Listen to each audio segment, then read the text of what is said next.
তপবন থেকে 12 কিলোমিটার উপরে ভবিষ্যবদ্রী। একটা হট স্প্রিং আছে, রিঙ্গি বলে একটা গ্রাম আছে, যেখানে বলে পরবর্তীকালে বদ্রীনাথ যখন এখানে পূজিত হবে মানে রিঙ্গি মঠ তৈরি হবে, তখন শীতকালীন আবাস হবে। এই দিকটা কোনোদিনও আমরা আসিনি, খুব সুন্দর পাহাড়গুলো, এবং এই দিক থেকে চায়না অধ্যুষিত কাশ্মীরটা পড়ে, সেটা অ্যাকচুয়ালি গুগল ম্যাপ অনুযায়ী কাছে, তাই বিআরওর বেশ কিছু ভালো সার্ভেলিয়েন্স থাকে। আমরা অনেকটাই এসে গেছি, সামনে এখানে একটা এই যে দেখতে পাচ্ছি আর 9 কিলোমিটার ভবিষ্যবদ্রী। এরকম পিকচার স্কোয়ার, একটা গ্রিনিশ পাহাড়ের টোন।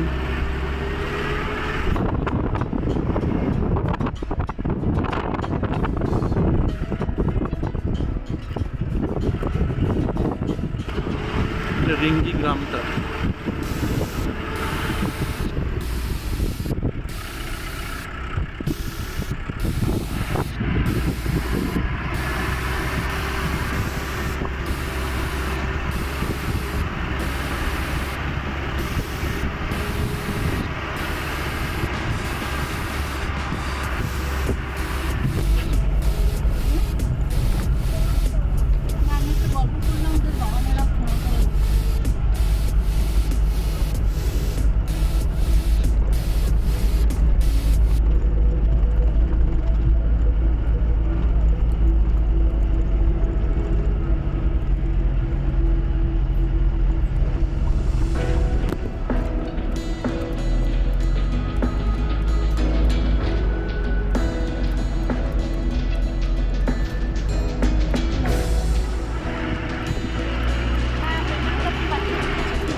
মনে হয় নন্দাদের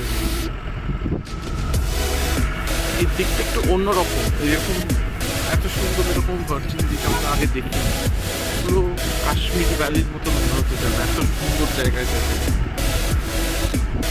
বেশ কিছু গ্রাম আছে ছোটো ছোটো পাহাড়ের কোলে তুলে, যেগুলোর কোনো রাস্তা নিয়ে পপুলেশন খুব কম হবে, বাড়িগুলো দেখে যেমন হচ্ছে, কিন্তু হয়তো ভবিষ্যতে যেরকম রাস্তা অলরেডি বানিয়ে দিয়েছে, কিছু বছরের মধ্যে ওগুলোর রাস্তা হয়ে যাবে। সামনে অসম্ভব সুন্দর পাহাড়গুলো এবং ল্যান্ডস্কেপগুলো খুব সুন্দর।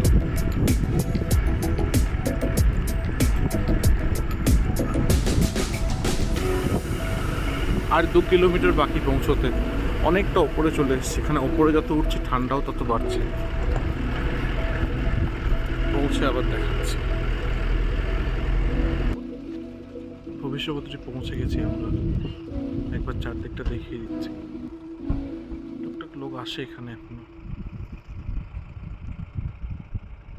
এই ওপরে মন্দির,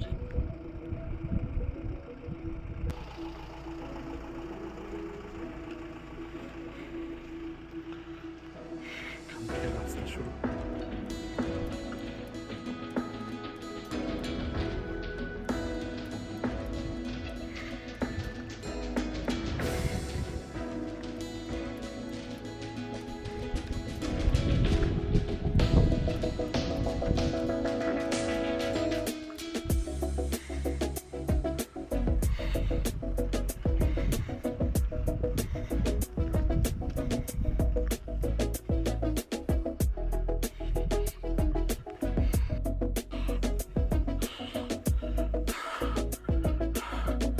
দূরে মন্দিরটা দেখা যাচ্ছে।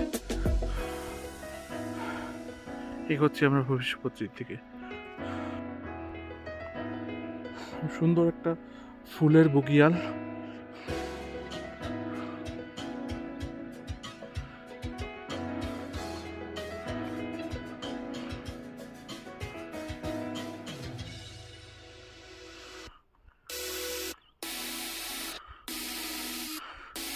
ওই যে ওপরে মন্দির দেখা যাচ্ছে।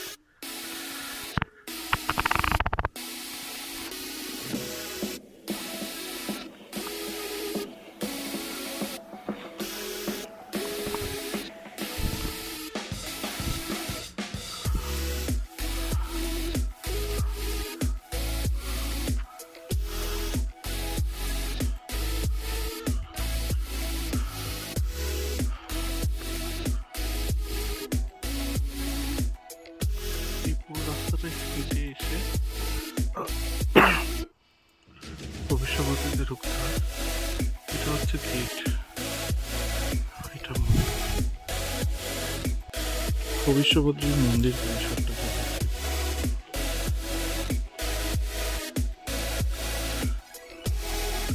ঠাকুরটাও দেখাতে পারবো, ঠাকুর মশাই পারমিশন নিয়ে।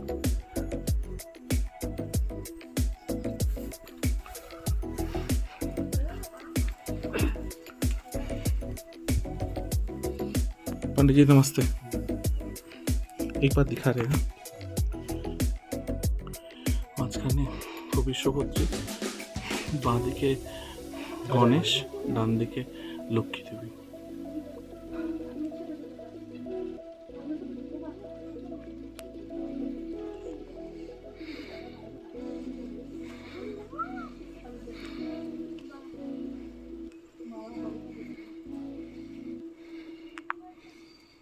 লাস্ট একটা কথা বলার আছে।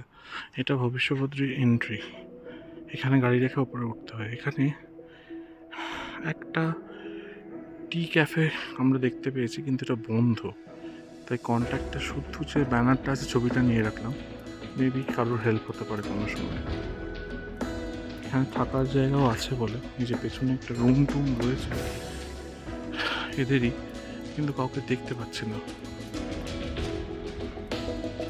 আমাদের পঞ্চবদ্রী কমপ্লিট।